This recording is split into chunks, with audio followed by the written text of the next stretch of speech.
Basi mtazamaji, karibu kwa taarifa kamili.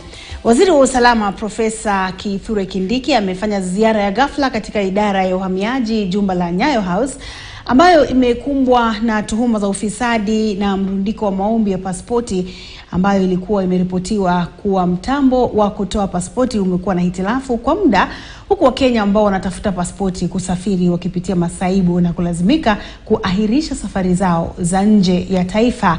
Kindiki hata hivyo wamehakikishia wananchi kwamba serikali tayari imenunua mtambo mpya wa uchapishaji pasipoti na sasa wanatarajia kuchapisha stakabadhi hizo za usafiri na kupunguza kutoka 1,100 hadi 45,000 kwa muda wa chini ya wiki mbili.